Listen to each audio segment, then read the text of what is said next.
Allô, shalom, que la paix de Dieu te remplisse partout où tu te trouves.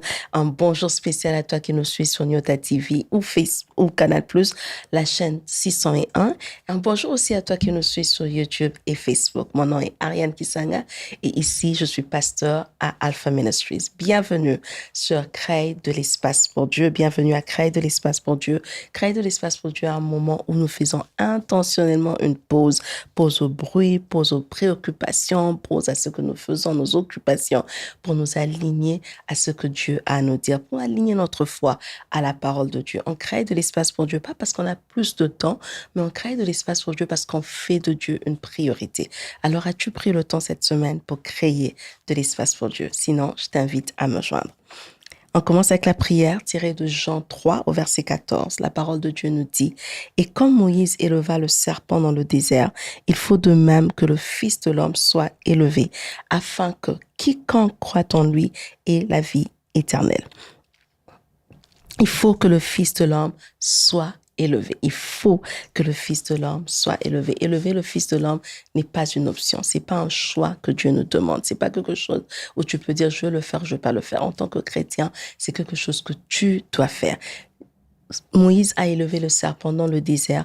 Les gens qui étaient malades, qui avaient besoin de la guérison, ont obtenu la guérison juste en regardant le serpent. Donc, quand on te demande de lever Christ, ça veut dire qu'on te demande d'enlever ton focus, d'enlever ton regard sur ta situation, tes circonstances et de te concentrer sur la personne de Jésus. Élever Jésus veut dire le mettre au-dessus de tout, le placer au-dessus de tout ce que tu traverses, le placer au-dessus de toutes tes difficultés, le placer au-dessus de tout ce que tu as même de positif, le placer juste au-dessus, lui dire que c'est lui qui est prioritaire, le mettre à la place qu'il le faut, la place du roi, la place du Seigneur, la place du roi des rois. Donc, élève Jésus là où tu te trouves, que tu sois au bureau, à la maison, partout où tu te trouves, élève juste Jésus, enlève un peu. Ne te quitte pas de ce qui marche, ne te quitte pas de ce qui marche ou ne marche pas, ce que tu as, ce que tu n'as pas. Concentre-toi sur Jésus. Qui est Jésus pour toi? Élève-le. Est-ce que celui qui a prouvé pour tes besoins? Élève-le. Est-ce que celui qui t'a donné de quoi manger, de quoi boire? Élève Jésus, t'a protégé, dis merci. Élève-lui là où il se trouve. Seigneur, nous t'élevons. Maintenant, éternellement, Dieu de gloire, pendant ce moment, nous élevons ton Saint-Nom. Au-dessus de toute situation, au-dessus de toute circonstance éternelle, nous élevons le nom de Jésus, le nom de celui qui est assis sur un trône qui ne peut pas être ébranlé. Nous élevons le nom de Jésus, celui qui a accepté de donner sa vie en rançon pour nous. Nous élevons le nom de Jésus, le nom à la mention duquel tout genou fléchit et toute langue confesse qu'il est Seigneur. Nous élevons le nom de Jésus. Le nom qui nous sauve, nous élevons le nom de Jésus-Christ. Le nom qui nous libère, nous élevons le nom de Jésus. Le nom qui nous a rachetés, nous élevons le nom de Jésus. Seigneur, sois élevé en ce moment. Jésus-Christ, sois élevé en ce moment. Saint-Esprit, nous t'invitons. Ceci est ton temps. Viens et prends la place qu'il te faut. Dans le nom puissant de Jésus-Christ, nous avons ainsi prié. Et les saints de Dieu disent Amen, Amen, Amen. Alors aujourd'hui, notre thème, c'est la promesse tient toujours. Tiré du psaume 89 au verset 34. Je lis pour nous dans la version Louis II. La parole de Dieu dit, je ne violerai point mon alliance et je ne changerai pas ce qui est sorti de mes lèvres. La promesse tient toujours. Dieu promet de ne pas changer ce qui est sorti de ses lèvres. Ça veut dire que Dieu promet de ne pas changer ce qu'il t'a dit. On a commencé cette année en disant qu'on devrait commencer avec foi. Parce que quand les prémices sont bonnes, le reste aussi est bon. Donc quand nous commençons avec foi, le reste de l'année, on a l'assurance qu'on va garder notre foi pour tout le temps. Alors, qu'est-ce qu'on a dit jusqu'à présent sur la foi? On a dit que la foi, c'était faire confiance à Dieu, qui va faire ce qu'il a dit qu'il fera. Qu'on ait une référence comme Marie ou qu'on n'ait pas de référence comme était le cas de Sarah, c'est se dire que ce que Dieu m'a dit qu'il va faire, Dieu va le faire. Que j'ai déjà entendu que Dieu ait fait ça dans la vie de quelqu'un ou pas, parce que ça vient de ses lèvres, parce que Dieu me l'a promis, Dieu va l'accomplir. Quel que soit ce que tu traverses, que tu vois que ta situation vraiment ne ressemble pas à ce que Dieu t'a dit, que ce que tu as autour de toi ne ressemble pas à ce rêve qu'il t'a donné, je viens aujourd'hui t'encourager en te disant que la promesse tient toujours. Ça tient malgré tes situations, ça tient malgré les circonstances, ça tient malgré ce par quoi tu es en train de traverser. Pourquoi ça tient? Parce que celui qui a fait Cette promesse-là est fidèle. Et celui qui a fait cette promesse-là dit qu'il ne changera pas ce qui est sorti de ses lèvres. Alors, quand Dieu dit qu'il ne changera pas ce qui est sorti de ses lèvres, on entend par là que Dieu a promis quelque chose. Dieu a dit qu'il allait faire quelque chose. Et aujourd'hui, on va explorer, c'est quoi ce que Dieu a dit qu'il allait promettre de faire. C'est quoi cette alliance que Dieu fait? Et qu'est-ce qu'il a promis de faire? Et en même temps, quels étaient, disons, les termes, les dispositions de cette alliance? Le psaume 89, c'est un psaume qui est écrit par Étan. Étan écrit ce psaume quand il est les commentateurs croient qu'il doit être descendant de Étan, qui était un des choristes ou un des chantres dans le temple au temps de David. Ça veut dire que quand lui il écrit ce psaume, il écrit ça avec beaucoup de nostalgie. Il est en train en même temps de bénir le Seigneur pour ce qu'il a fait dans la création, bénir le Seigneur pour l'alliance. Mais il faut aussi rappeler à Dieu, mais tu as fait une promesse, tu avais fait une alliance avec David. Et pour Étan, s'il est réellement descendant d'Étan qui était dans le temple, pour lui, l'alliance avec David toute, a toute sa raison d'être parce que lui, il dépend de ça. Il dit, mais tu avais promis à ton serviteur David que tu allais faire ceci et cela. Je te connais fidèle. Est-ce que tu vas le faire? Donc, Étan vient dans ce psaume, il est en train de glorifier le Seigneur. Il est en train de dire à Dieu, il rappelle à Dieu ses promesses. C'est vrai que vers le verset, après le verset 39, si je me trompe pas, ou 37, il se pose maintenant la question de se dire, mais tu as promis tout ça, mais voilà, il y a quelque chose qui se passe, qui est différent. Et Dieu vient juste pour rassurer Étan que même si ses yeux voient quelque chose de différent, ce que lui a dit qu'il allait faire, c'est qu'il avait promis à son serviteur David, Dieu, effectivement, va le faire. Quand on parle de l'alliance, il est important de comprendre que quand on parle de l'alliance, on parle d'une entente entre deux personnes. Il y a deux parties. Donc, une entente entre deux personnes. Cette entente peut être verbale, cette entente peut être à l'écrit, cette entente peut être de différentes façons, mais il y a deux personnes qui s'entendent à faire quelque chose. Et quand on parle d'une alliance divine, ça veut dire qu'on parle d'une entente entre Dieu et l'être humain, ou un être spirituel et un être humain. Mais le seul être spirituel avec lequel nous, on entre en alliance en tant qu'enfant de Dieu, c'est Dieu le Père. Donc, on parle de l'alliance divine, on parle de l'alliance entre Dieu et un être humain, entre Dieu et toi. Et deux choses à retenir dans cette alliance, c'est que du côté de Dieu, Dieu va toujours garder son alliance. Dieu, on peut compter sur ses paroles, on peut compter sur ses promesses, on peut compter que ce qu'il a dit qu'il va faire, Dieu va vraiment le faire. De notre côté, avec l'aide du Saint-Esprit, on peut garder, mais en tant qu'humain, on est en faillit. En tant qu'humain, des fois, on faillit. Mais Dieu, de son côté, lui, ne faillit pas. Donc, Dieu, quand il te dit, c'est comme si Dieu te remettait un chèque, il te dit, va à la banque, va retirer 100 000 dollars. Parce que Dieu t'a donné ce chèque-là. Même quand c'est pas physique, c'est une parole. Tu peux en fait aller et t'assurer qu'il y aura la provision. Tu vas pas aller là-bas, on te dire non, le compte est non provisionné. Non. Avec Dieu, on n'a pas de telle chose. Avec Dieu, quand il dit, il fait. Quand il a dit qu'il va faire quelque chose, il va effectivement faire cette histoire. Et dans la vie de tout chrétien, il y a au moins, au minimum, deux alliances. Une alliance générale et une alliance spécifique à ta destinée. Une alliance spécifique à ce à quoi Dieu t'a appelé. L'alliance générale des chrétiens, c'est une alliance, si on peut parler de symbole, c'est l'alliance qui est scellée par le sang de Jésus-Christ et après qui reçoit encore le sceau du Saint-Esprit. On voit cela dans Matthieu 26 au verset 28 où Christ lui-même dit « Ceci est mon sang, le sang de l'alliance, le sang de la nouvelle alliance. » Donc cette alliance-là, c'est l'alliance qui nous fait entrer où on quitte du Dieu qui est juste créateur et Dieu devient notre Père. C'est l'alliance qui nous permet d'entrer dans la famille de Dieu, de devenir des co-héritiers avec Christ, donc devenir frères et sœurs du Seigneur et avoir Dieu le Créateur comme maintenant étant Dieu notre Père. Et le Saint-Esprit vient après, il scelle cette alliance-là en certifiant en fait. Le sceau du Saint-Esprit vient certifier que réellement nous sommes enfants de Dieu. Mais le symbole, la chose qui nous permet d'entrer dans cette alliance, c'est le sang de Jésus-Christ. Encore, dans Zacharie 9 au verset 11 et 12, Dieu parle encore de l'alliance. Il dit, à cause de l'alliance scellée par le sang. Donc, à cause du sang de Jésus-Christ, tout chrétien entre dans la première alliance que moi j'appelle l'alliance générale, l'alliance où Dieu devient Père et nous, on devient enfants. Donc, on quitte l'étape où Dieu est créateur et nous sommes de création. On devient maintenant Dieu Père et nous sommes enfants. Et les avantages de cette alliance-là, c'est comme j'ai dit, on est d'abord adopté dans la famille de Dieu. On devient co-héritiers avec le Christ. On devient des frères et sœurs de Jésus-Christ. Dieu quitte d'être notre créateur et Dieu devient notre papa. Donc cette alliance-là, c'est l'alliance pour laquelle Christ est venu premièrement. Il est venu pour nous sauver. Et comme je disais, le terme en grec pour sauver, c'est sozo. Sozo veut dire que Dieu est venu nous sauver du danger, nous ramener en toute sécurité. Dieu est venu restaurer la santé. Dieu est venu nous délivrer de tout ce qui n'allait pas bien. Donc, sozo, c'est un package complet. C'est Christ est venu dans ta vie pour te remettre complètement à ce à quoi tu es supposé être.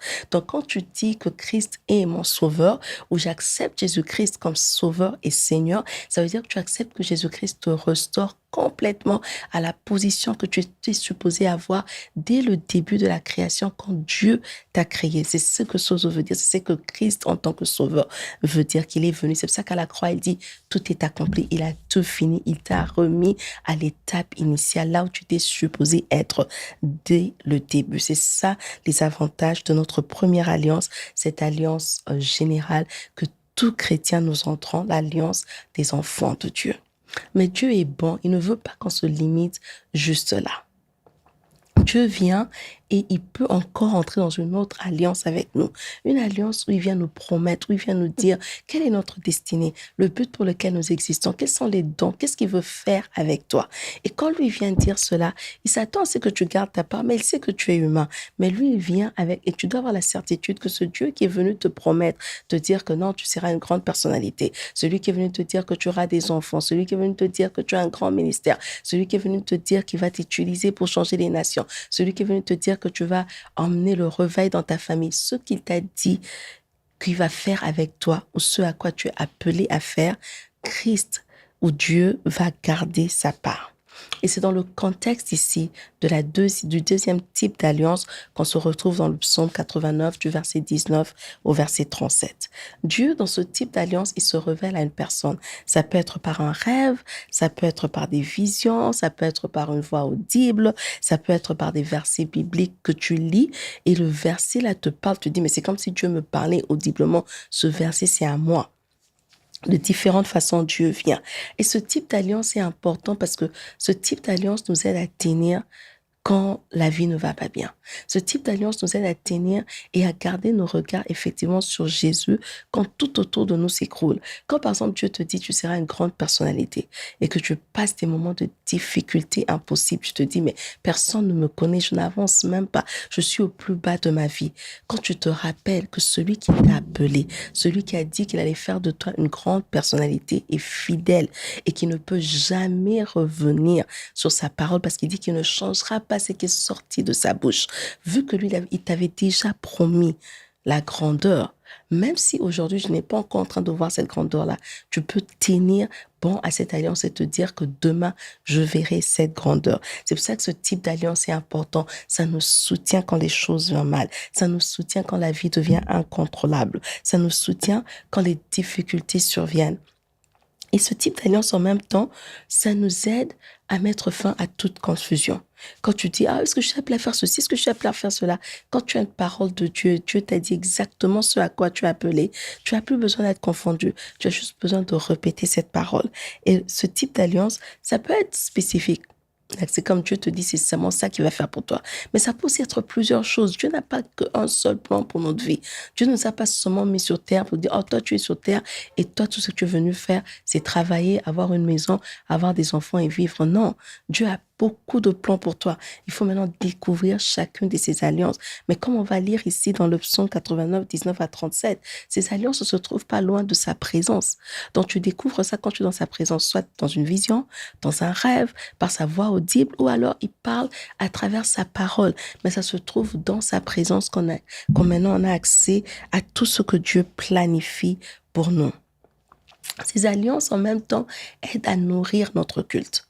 Parce que des fois, tu regardes autour de toi et tu te dis, mais je veux louer Dieu comment? Quelles sont les paroles? Les difficultés sont tellement dures.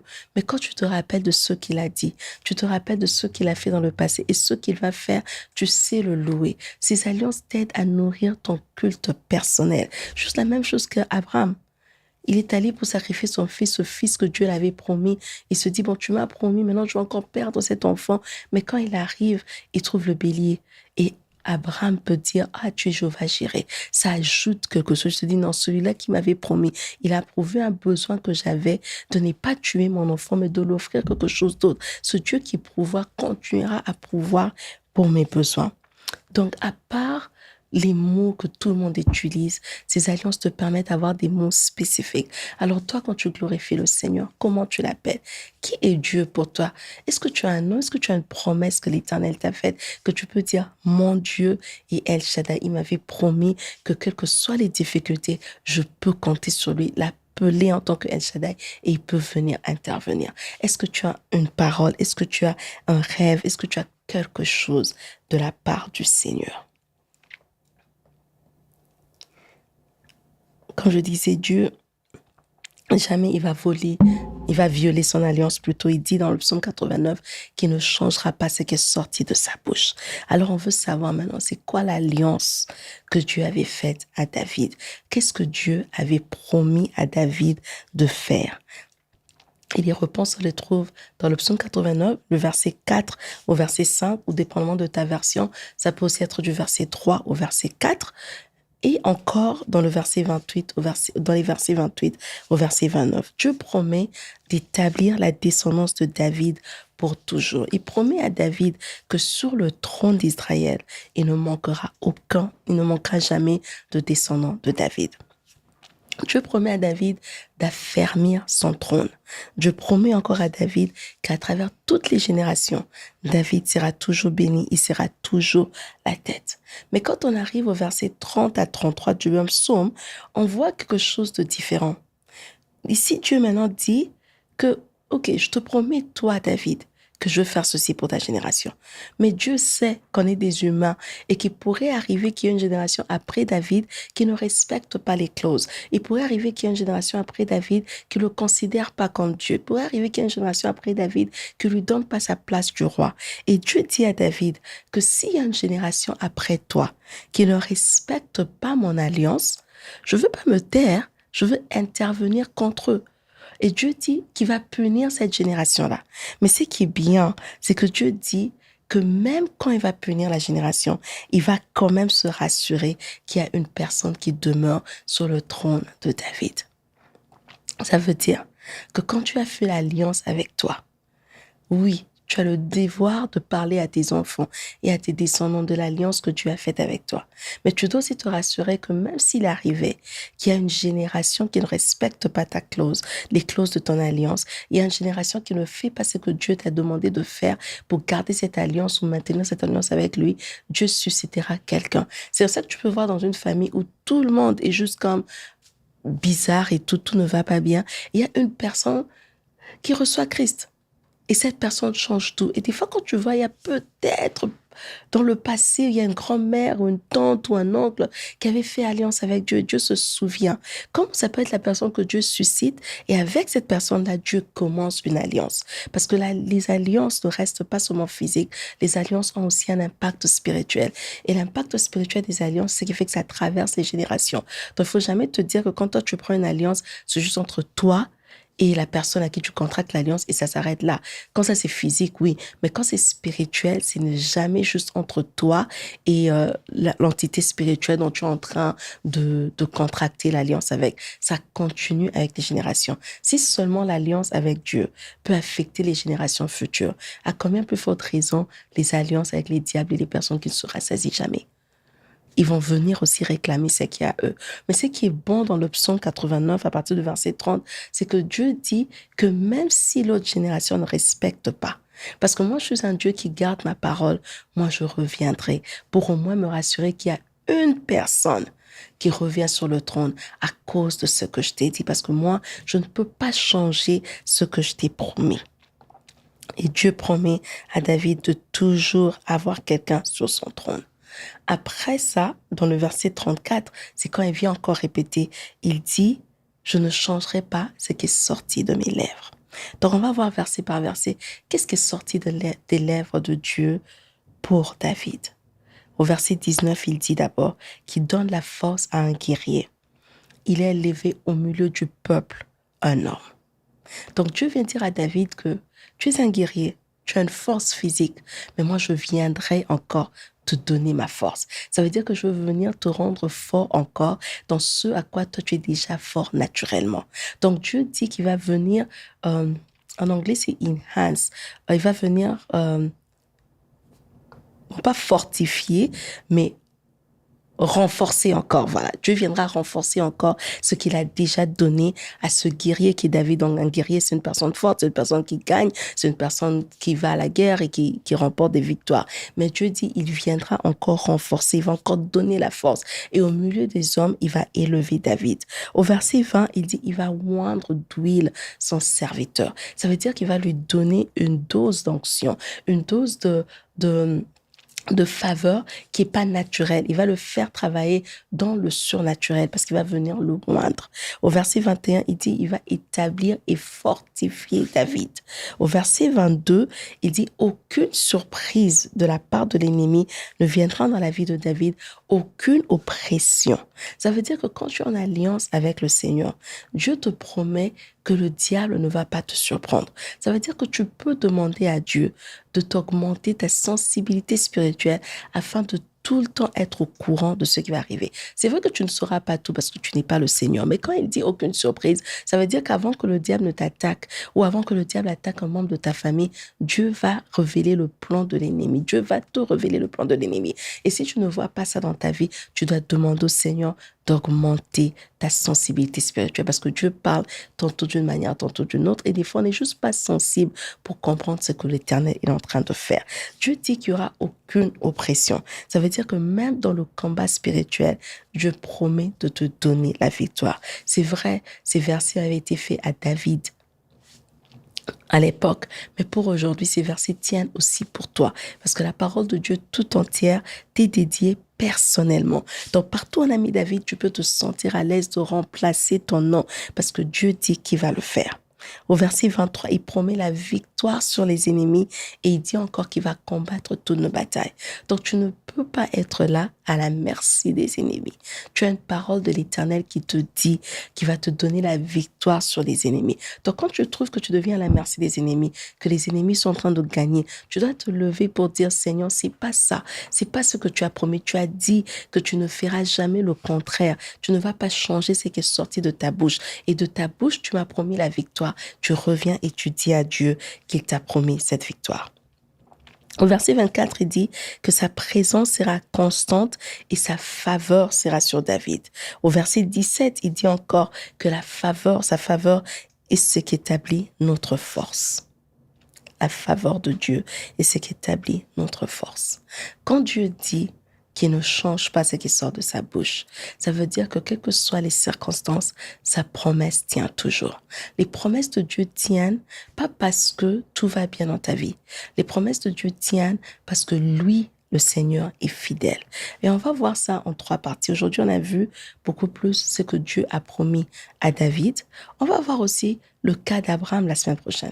Comment Abraham lui a réagi à ce Dieu qui dit qu'il ne change pas ce qui sortira de sa bouche quand les circonstances de sa vie étaient contraires. Et on va finir par voir quelle est notre réponse, qu'est-ce que nous, on doit faire, quelle est notre part. Parce qu'on parle de l'alliance, on a dit, on parlait de 2 parties, il y a la partie de Dieu, mais il y a aussi notre part. Les promesses de Dieu viennent, oui, mais on a aussi toujours notre part à jouer. Alors, je veux te donner un devoir. Est-ce que tu peux prendre le temps cette semaine, le week-end, quand tu as un moment, prends le temps et écris. Pense un peu, retourne dans ta tête, pense à ce que Dieu t'a promis. Est-ce que tu as des promesses de la part de Dieu? Est-ce que tu peux faire une évaluation? Qu'est-ce que Dieu t'a promis dont tu te rappelles? Et Dieu a-t-il déjà accompli cela? Ou est-ce que tu attends encore les promesses de Dieu? J'aimerais te dire, pour toutes les promesses que tu attends encore, attends. Parce que cette promesse-là, elle tient, ces promesses-là plutôt tiennent toujours. Dieu dit qu'il ne va pas changer. Les circonstances peuvent être différentes. Tout autour de toi peut te montrer que bon, c'est plus possible. Peut-être c'est l'âge, peut-être c'est les circonstances physiques, peut-être c'est ce par quoi tu traverses. tout peut te dire que cela ne sera pas possible. Mais comme Étan dans le temple ce jour-là, tu dis au Seigneur, maintenant, c'est pas ce que tu as dit à ton serviteur. Ton serviteur, Étan référé à David, mais je veux que tu te réfères à toi-même. Tu peux dire, Seigneur, c'est pas ce que tu m'as dit. Seigneur, c'est pas ce que tu m'as dit. La dernière fois, on a vu que les promesses de Dieu, il n'y a rien qui est impossible à Dieu. Ça veut dire que il n'y a rien que Dieu t'a promis en termes d'événements. Il n'y a rien que Dieu t'a promis en termes de paroles. Il n'y a rien que Dieu t'a... Événement veut dire, peut-être tu attends un travail, peut-être tu attends un mariage, peut-être tu attends l'achat d'une maison, peut-être tu attends, je ne sais pas, l'achat d'un véhicule. Il n'y a rien que Dieu t'a promis que Dieu ne soit pas capable d'accomplir.